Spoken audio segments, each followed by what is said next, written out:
Hello everyone, and our lovely instructor, Miss Vũ Thị Hạnh. Today I want to share with you about my internship diary that I suppose is really interesting and helpful for you guys. As we all know, sales force plays an important role in the success of any business, which is to bridge the gap between the potential customers' needs and the products or services that the companies offer. So, have you ever wondered how sales export is different from a regular sales position, and what are exactly the sales export procedures in a specific enterprise? Let's find out together in this video. So here is my video outline. The first part of the video is about overview of my internship position. You might think, do I have the real experience and also practical skills to make this video beside knowledge taught in university? The answer is yes. I have got a really meaningful experience with Hoa Phat Steel Limited Company as a sales export trainee in the export department, so I hope this will make my video more reliable. As a sales export trainee, I've been assigned many duties and tasks, such as learn the export procedures and the specific tasks of each person, identify the overall sales export procedures, draft the responding email and the price quotation to customers, and also support operations staff in preparing shipping documents. The compensation and benefits that the company offers include internship diary, which is about 2 million Viet Nam dong per month, lunch allowance, which is about 35,000 Vietnam dong per day, and parking ticket support. And I also being trained in the fields of export, teaching a combination of theory and practical work, and also the company will issue the internship certification mark, and I will have the opportunity to become an official employee at the company. About mentor arrangement, the head of export department arranged staff to instruct me according to their professional skills. About sales, I was guided by a sales executive, Mr. Phan Quang Nghĩa. About shipping documents, I was guided by an operations staff with Mr. Nguyễn Việt Tân, and about logistics, I was guided by a sales executive, Mr. Mai Công Hoan. And the second part of the video is about a practical case study of exporting steel wire rod to Canada. In this part, I will show a practical sales procedures to form a contract signed on the 8th of June 2022 between Hoa Phat Steel Company and Stemco USA Incorporation with the instruction from Mr. Phan Quang Nghĩa. Xuất khẩu với các hợp tác thì nó chia thành hai kiểu. Nghĩa là hợp tác là thường không bán cho người dùng không mà bán qua các trader. Đấy là thực ra trader lớn người ta sẽ đi tập hợp đơn hàng từ những người mua cuối cùng nhỏ ở trong cùng một nước, rồi họ gom lại thành một đơn hàng và họ giá hợp tác và phát xào giá cho họ, và họ sẽ mua một đơn hàng đấy về và họ sẽ tìm cách để phân phối lại cái hàng đấy cho người mua nhỏ này trong nước, chứ mà các mà trực tiếp người mua trong nước thì như thế nó rất là khó quản lý cái số lượng đơn hàng. Và cái thứ hai thì về nguồn khách hàng ấy, thì mình sẽ có hai nguồn. Đấy là những mà trader lâu năm họ tự tìm đến Hoa Phat và đặt mối quan hệ làm ăn lâu dài. Đấy, và thứ hai là những bên trader mới tự tìm đến, hoặc là bên phòng xuất khẩu thông qua các mối quan hệ là tự tìm được thêm.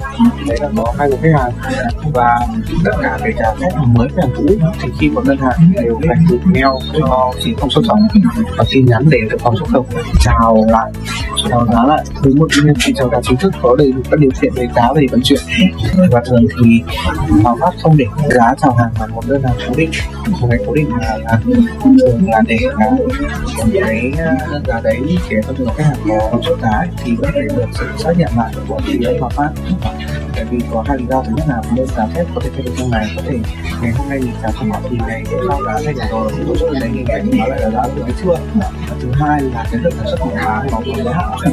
Ví dụ mà cái đơn hàng này phù hợp hôm nay chào thì vẫn còn chốt cho giá 1% thì mình chào đến hôm sau, mà nếu họ chốt thì lại có người thì người ta đã mua trước rồi thì mình không thể nhận thêm đơn đấy được nữa, thì cũng phải báo lại cho họ.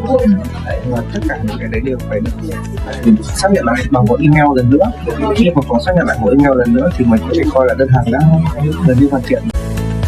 The first part of the case is about overall market research. The year 2021 marks a historic turning point of Vietnam's steel industry with export turnover of over 10 billion USD. The Vietnam Steel Association said that in 2022, production and sales of steel will remarkably increase thanks to the good business results of 2021, the implementation of various new free trade agreements, and the shortage of global steel supply due to the war between Russia and Ukraine.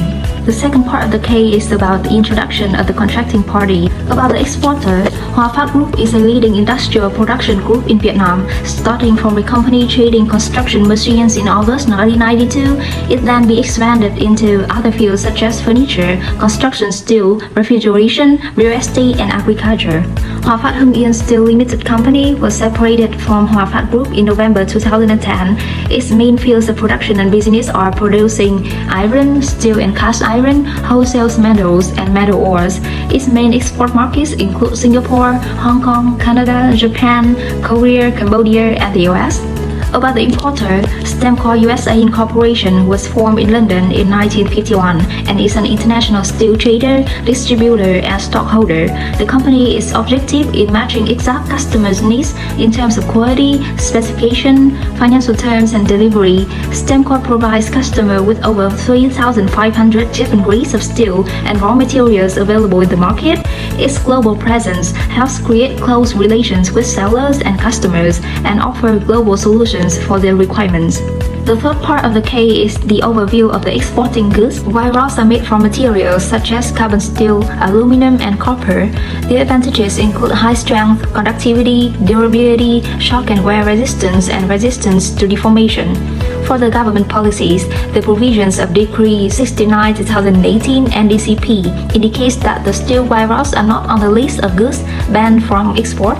Therefore, enterprises do not need to apply for export license and also do not have to pay export and VAT tax. The HS code of steel wire rods is 72139190. The most important part of the K is about sales export procedures. Step 1. Approaching customers' needs. Firstly, I will do market research to understand the company, analyze direct competitors and their pricing strategy. I also have to report the monthly export volume to the head of the export department because the target customers of Hoa Phat are trading companies who buy steel products in bulk with a high purchase frequency. Therefore, we only need to rely on the company's current data to contact potential customers. Step number 2. Checking and evaluating required standards. At the beginning of June, after receiving the requirements about steel grade, standard, delivery time, transportation, and payment method from Stamco company, I am responsible for notifying the head of the export department. If the requirements are the same as the previous orders, we will make the quotation. But if Stamco requires the steel with different specification, we have to discuss with the industry department about the production capacities of the factories.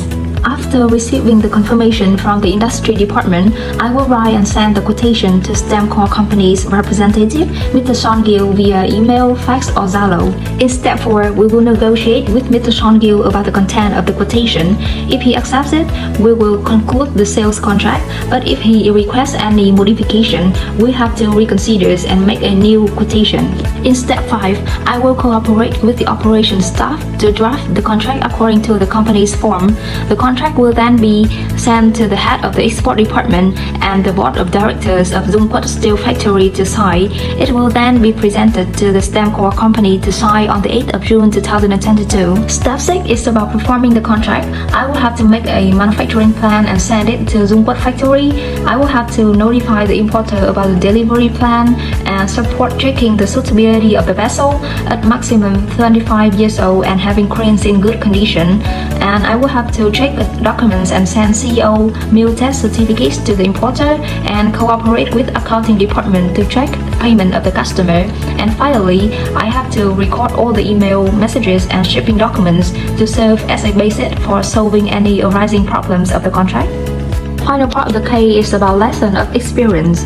After getting real experience as a sales export intern, I draw a lesson of some knowledge that is new or different from the theory learned in school.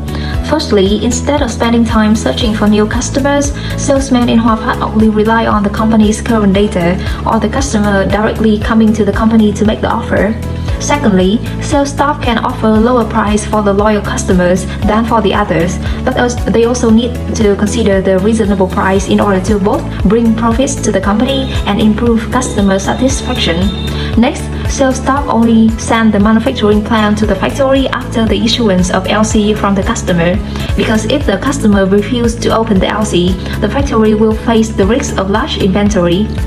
Finally, sales staff need to pay attention to the political issues of the importer. For example, due to the Cold War between America and China, Stamco USA might request the raw materials of steel products originating from countries other than China, leading to the change in the specification of the goods and the manufacturing plans as well. And the final part of my video is about assessment and evaluation of my internship period. Besides learning about sales, I have learned a lot more knowledge in other fields about logistics with the instructor Mai Kong Hoan. Unfortunately, he was suffering from flu A virus, so he could only instruct me indirectly through messages. So you can stop the video to read it carefully. This slide, he taught me about the responsibility of the ship owner in loading and unloading the goods. Here he explained about the loading rate, CQD, customary quick dispatch. Here is some procedures needed to be done after signing the contract. And here is when he showed me how he dealt with some complaints of customers. And about shipping documents, Mr. Nguyễn Việt Tân instructed me by observing how he dealt with a lot of documents and helping me practice some of his works, which will be recorded in the following videos. CO là cái xuất xứ hàng hóa, cái này là thực ra mục đích mình làm là để cho khách hàng thôi. Khách hàng làm gì khi mà nói mình xuất khẩu mình bán hàng khách hàng thì có những cái form CO mà được ưu đãi, nhập khẩu về nó sẽ được ưu đãi cái thuế. Ví dụ là form này, form này ưu đãi thì form E thì được ưu đãi. Còn cái này làm là form B này chỉ là thuế phí là xuất khẩu, nghĩa là mình có xuất xứ hàng hóa thôi. Trong khu vực không chỉ là không có được ưu đãi gì về thuế gì cả. Nhiều khi khai hải quan thì mình đầu nhập hết họ cũng phải cần CO thì CO thì cũng có rõ ràng hải quan. Một bộ sẽ bao gồm có chưa có này, bộ chức hoàn chỉnh thì sẽ bao gồm là đơn vị cấp CO để Viet Nam công ty cấp của mình. Tiếp theo là cái form CO, trong khi em luôn khai báo cho nhập khẩu sau ấy, còn đó thì em bảo phần mềm như này, phần mềm duyệt chính của bộ công thương nó sẽ có một cái phần mềm riêng để duyệt cái CO của mình. Thì vẫn đăng nhập cái tài khoản công ty vào đó. Đấy là check kỹ đấy, thì nó đến hết rồi. Sửa thì không vấn đề gì cả, nhưng mà cái bộ hôm qua ấy khai báo này đúng không? Đây là 4 cái bộ này là này, 4 bộ qua này.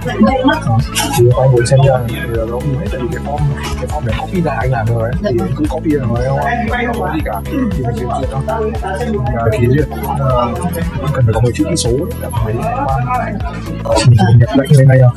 Đó, thì hệ thống nó sẽ tự liên kết với nhà máy, người ta cũng mở browser lên, người ta xem được cái lệnh của mình. Khi làm xong mình chạy cái báo cáo. Nó sẽ tổng là cái lô hàng đấy là 30 tấn, 20 cuộn là thế. Xong rồi có cái số lượng này hàng công và các hàng rồi nữa. Hàng công thì mình sẽ có khối lượng xong. Khi mà mình đọc xong hàng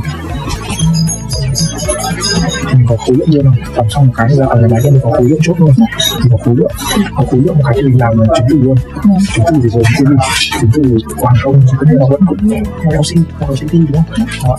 Đó thì đã đấy để công này nó có một cái em sẽ phải làm invoice các chứng từ nhá, xong rồi em có gồm invoice các English, nó có SI có gì là shipping instruction ấy. Nó cái này để gì hàng công thì mình không tự làm đi, như hàng rồi mình có tự làm đi đúng không? Hàng công thì mình sẽ phải kiểm cho hàng tàu, cho bên không ở đâu thì cho hàng tàu sắp qua sẽ cho hàng tàu để nhà cái đi của mình. So in conclusion, university is where I receive specialized knowledge, and the internship period is an opportunity for me to directly apply the knowledge in school to the real-world working environment. After 5-week internship period, I am so grateful for having an opportunity to learn in a team of experienced staff who are always willing to instruct me from the most basic things. And I hope that I can have a chance to become an official employee of the company in the near future. Finally, I would like to express my gratitude for Miss Vũ Thị Hạnh for her dedication in instructing us in complete our report in the most practical and creative way. And I also want to thank my mentors in the export department of Hoa Phat Steel Co for their willingness to support me during my internship. And that's the end of my internship diary. I hope this will provide you guys with a lot of practical knowledge in the export field. Thank you for watching.